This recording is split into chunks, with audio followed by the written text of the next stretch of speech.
সম্প্রতি আফগানিস্তানে বিমান হামলা চালিয়েছে পাকিস্তান। এই ঘটনায় তীব্র প্রতিক্রিয়া জানিয়েছে তালেবান সরকারের প্রতিরক্ষা মন্ত্রণালয়।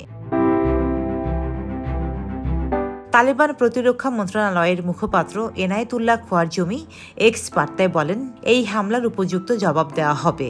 আফগানিস্তানের ভূমি ও সার্বভৌমত্ব রক্ষা করা তাদের বৈধ অধিকার।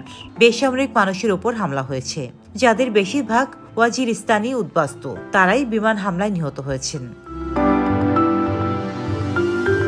যদিও কোনো সঠিক হতাহতের পরিসংখ্যান দেননি তিনি, তবে হামলায় বেশ কয়েকজন শিশু এবং অন্যান্য বেসামরিক ব্যক্তি শহীদ ও আহত হয়েছেন।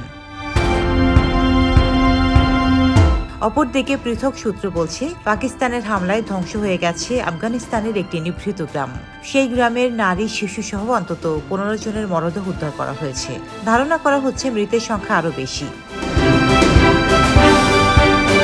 তালেবান সরকারের বরাতে আফগান সংবাদ মাধ্যম থেকে এ তথ্য জানা যায়। তবে প্রতিবেশী দেশে পাকিস্তানের হামলার ঘটনা বিরল। পাকিস্তানি বিমান ঠিক কখন কিভাবে আফগানিস্তানের অভ্যন্তরে প্রবেশ করেছে সে তথ্য অস্পষ্ট, কারণ হামলার দাবি এখনও একতরফা।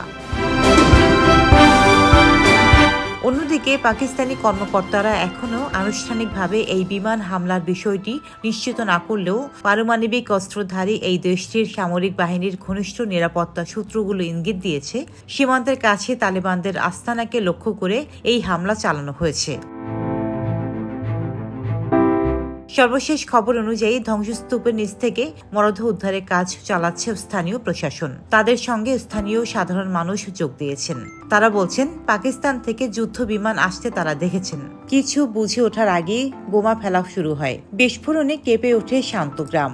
যে পরিমাণ বোমার বর্ণনা তারা দিচ্ছেন, তাতে হতাহতের সংখ্যা আরও বাড়তে পারে। ডেস্ক রিপোর্ট, সাম্প্রতিক দেশকাল।